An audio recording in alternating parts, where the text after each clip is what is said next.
Hello students, welcome again to Easy Learning classes. This video is going to be for class 6th.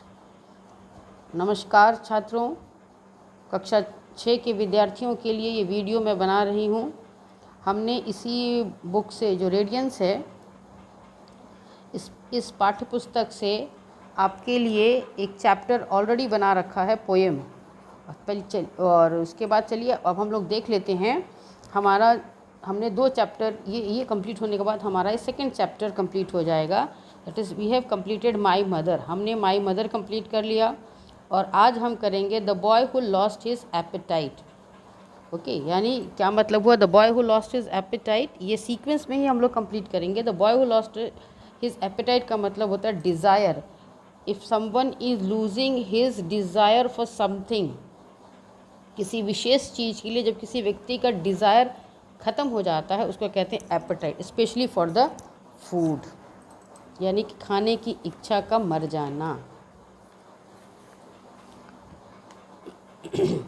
Okay, now let's see the chapter. हम लोग उसको पहले पढ़ते हैं और मैं आप लोगों को बताना चाहूँगी कि मेरे एक व्यूअर हैं Ashok. He has commented me to explain the things thoroughly in English. तो बेटा मैं आपसे ये कहना चाहूँगी कि ये इंग्लिश है, हम इसको हिंदी के मीडियम में नहीं पढ़ सकते। अगर हम so but we belongs to Bihar board, भले हम लोग बिहार बोर्ड के स्टूडेंट, आप लोग, मैं बिहार बोर्ड की टीचर हूँ और आप लोग बिहार बोर्ड के स्टूडेंट हैं, मगर इसका कतई मतलब नहीं हुआ कि हम थ्रू आउट हिंदी में इंग्लिश को पढ़ें। हाँ, हम अपने समझने के लिए अपनी मातृभाषा में इसको समझ सकते हैं, मगर आंसर तो हमको इंग्लिश में ही देना है। और फिर जब आप स्पोकन की बात करते हैं, जब when we talk about fluency, जब हमारी फ्लुएंसी की बात आती है, स्पोकन इंग्लिश की बात आती है, तो वहाँ आप रूल रेगुलेशंस को याद नहीं कर सकते। इसीलिए we have to be habitual, इसलिए हमको आदत में लाना है, इसको हमें अपने व्यवहार में लाना है कि हम इंग्लिश को हमेशा सुनें, और जितना अधिक हम सुनेंगे उतना अधिक हम बोलेंगे। जितना अधिक we will, how much we are going to listen, that much we are going to speak. एक छोटा सा, जो मैं आप लोगों को एक छोटा सा एग्जांपल देना चाहती हूँ। हमें हिंदी किसने सिखाया? क्योंकि हमारी ये मातृभाषा है। From the day one we are in habit of listening. जिस दिन हम पैदा हुए उस दिन से हम इसी भाषा को बार बार सुनते आ रहे हैं, तो हमें हिंदी के रूल रेगुलेशंस पढ़ने की आवश्यकता नहीं पड़ती। इसी तरह से चूँकि हमारा सेकेंड लैंग्वेज इंग्लिश है और हमारा मदर टंग हिंदी है, तो ऑब्वियस है कि हमारा इंग्लिश थोड़ा वीक होगा। बट इसमें हमें शर्म करने की बात नहीं है। We are learning the other language, हम दूसरी भाषा को पढ़ रहे हैं, इसलिए सेकेंड लैंग्वेज को पढ़ना है तो हमें थोड़ा फ्लुएंट होना पड़ेगा, बार बार इसको सुनना पड़ेगा, बार बार इसको इसी भाषा में पढ़ना पड़ेगा।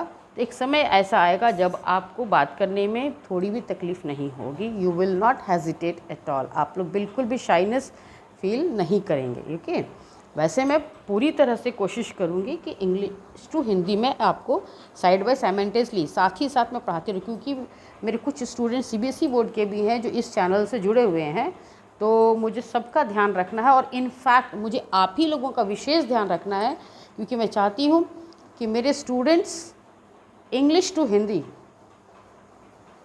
समझें और इंग्लिश टू इंग्लिश लिखें।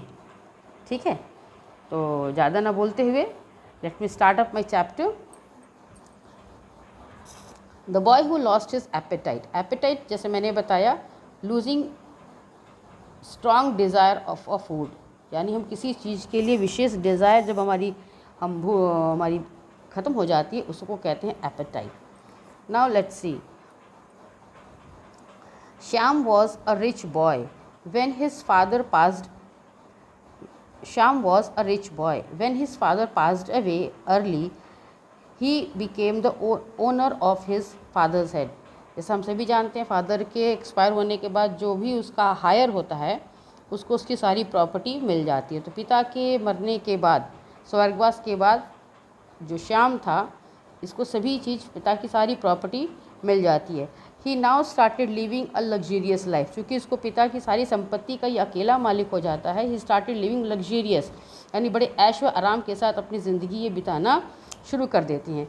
ही एट रिच फूड एंड ले इन अ बेड ऑल टाइम। क्योंकि पिता के पास काफ़ी सारी संपत्ति थी तो he started simply eating the foods rich food, यानी कि hi fi luxurious life he started enjoying. बहुत ही रिच फूड खाना और ऑल टाइम बेड पे सोना, इनका दो ही काम रह गया था। As a result he did not find any food tasty. चूँकि अब भूख ही नहीं लगती थी तो ये कहाँ से उस फूड को उनको ये टेस्टी लगता, क्योंकि कोई काम तो ये करते नहीं थे। श्याम जो था इसने काम करना बंद कर दिया, इस कारण काम करना बंद कर दिया और सारा टाइम बिस्तर पे सोना, आराम करना, खाना खाना, यही इसका काम था। इस कारण he did not find any food tasty, इसको खाने में कोई स्वाद नहीं महसूस होता था।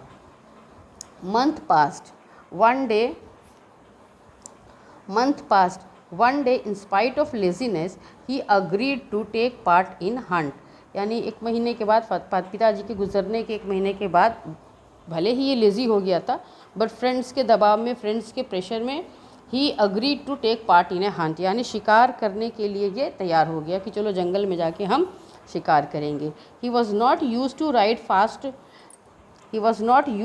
Fast so he found himself lagging behind others friend. चूँकि ये अब आलसी हो गया था और न ही इसको बहुत घोड़ा जो है बहुत तेज़ चलाने आता था, घोड़े की घुड़सवारी इसको बहुत, राइडिंग मीन्स घुड़सवारी करना इसे बहुत तेज़ी से नहीं आता था, इस वजह से लैग कर गया, पीछे ये रह गए। बिहाइंड द अदर फ्रेंड, सारे इसके मित्र जो थे वो आगे चले गए एंड ये पिछड़ गए।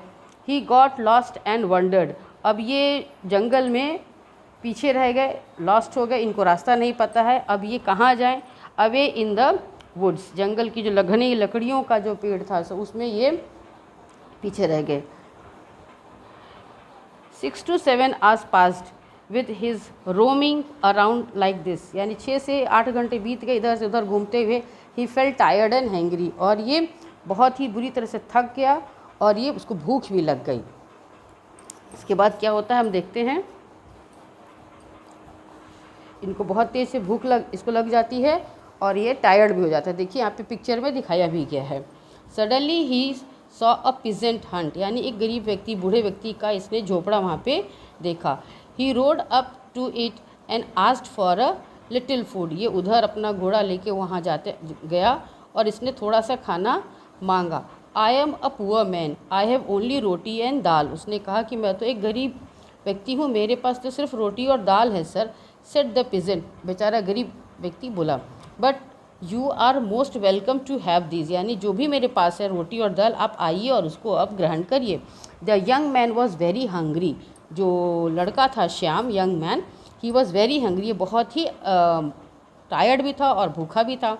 And he really love the food, इसको वो जो टायर्डनेस चूँकि था, ये बहुत ही थका हुआ था और भूखा था तो इसको खाने में बहुत ही स्वाद आया। He really love the food, इसको बहुत पसंद आया। He like it more than all the rich food he had been eating, यानी जो अपने घर में बहुत रईसों की तरह जो ये खाना खाया करता था, उन सभी भोजन से इसको ये गरीब व्यक्ति की कुटिया में खाया गया रोटी और दाल बहुत ही टेस्टी लगने लगा, स्वादिष्ट लगा। ही थैंक द पीजेंट, इसने गरीब व्यक्ति को धन्यवाद किया। वो also gave him a direction back to his home, यानी उस व्यक्ति ने, वो बूढ़ा पीजेंट जो था, गरीब पीजेंट जो था, उसने इनको घर आने का, वापस वहाँ से जंगल से निकलने का रास्ता भी बताया। He got back to return home and rested, घर आने के बाद ही टुक रेस्ट, आराम किया। He went back to his rich food and laziness, अब घर आने के बाद फिर ये वापस अपने उसी पुराने डल्ले पर वापस चले आए, वही खाना खाना और आराम से सोना, नथिंग एल्स। फिर वही वो आलसीपना उसके शरीर में वापस आ गया। The food was again tasteless, और खाना जो था फिर से वो स्वादहीन इसको लगने लगा। He wonder why the simple dal roti tasted so nice, अब इसके मन में एक ही सवाल बार बार आता था कि उस दिन जब मैं बूढ़े पीजेंट के पास गया था तो मुझे उस दिन वो खाना इतना स्वादिष्ट क्यों लग रहा था। अब आप बताइए खाना क्यों इतना स्वादिष्ट इसको उस दिन लगा। तो मोरल यही है कि जब हम आलस करते हैं और हमको किसी चीज़ की जब डिज़ायर नहीं होती तो वो हमें अच्छा नहीं लगता, लेकिन अगर हम बहुत टायर्ड हैं, बहुत हमने मेहनत की है, तो हमें नींद भी बहुत अच्छी, we feel very sound sleep. आपने देखा होगा जो लेबर्स होते हैं, जो वर्क करते हैं पूरा दिन, जो लोग काम करते हैं, मैं लेबर की बात नहीं कर रही, कोई भी व्यक्ति जो काम करता है, जिसका जो काम है, वो व्यक्ति जब अपना काम करता है तो वो पूरी तरह से थकने के बाद उसको एक अच्छी साउंड स्लीप होती है, रात में बहुत गहरी नींद आती है। लेकिन जो सारा दिन बैठते हैं और कोई काम नहीं करते, सिंपली बैठना, सोना, खाना, आराम करना, तो उसको ना नींद आती है। आपने देखा होगा कि बहुत सारे लोग जो है वो स्लीपिंग पिल्स भी लेते हैं क्योंकि उनको नींद नहीं आती। क्यों नहीं नींद आती? बिकॉज वो इतने रिच हैं, they don't have any work. आजकल मशीनी युग है, आदमी हर काम एक बटन के दबाने के साथ करना शुरू करता है और रात में सोते समय तक भी वो बटन ही दबाकर सोने का काम करता है। तो क्या होता है कि आदमी थकता नहीं है, व्यक्ति थकता नहीं है। तो अच्छी भूख के लिए आपको थकने की ज़रूरत है, अच्छी नींद के लिए आपको थकने की ज़रूरत है। जीवन में किसी चीज़ को एंजॉय करने के लिए वो डिज़ायर होना चाहिए, तभी आपको उस सुख की अनुभूति होती है। ठीक है, यही हमको यहाँ पर मिला मोरल इससे। तो हम लोग आगे देखें। ये थोड़ा सा क्वेश्चन एंड आंसर्स भी मैं चाह रही हूँ कि आपको थोड़ा सा करा दूँ, या हम लोग सेकेंड क्लास में कर लेंगे। और ऐसा करते हैं, we will do it in a second class. Okay. तो डियर स्टूडेंट्स, मैं छात्रों आपसे फिर रिक्वेस्ट करना चाहूँगी, आप लोग इसको लाइक, शेयर, सब्सक्राइब करें और तुरंत मैं इसके बाद नेक्स्ट वीडियो इसके क्वेश्चन आंसर्स को, कॉम्प्रिहेंशंस को अपलोड करने वाली हूँ। So thank you, be connected dear children's.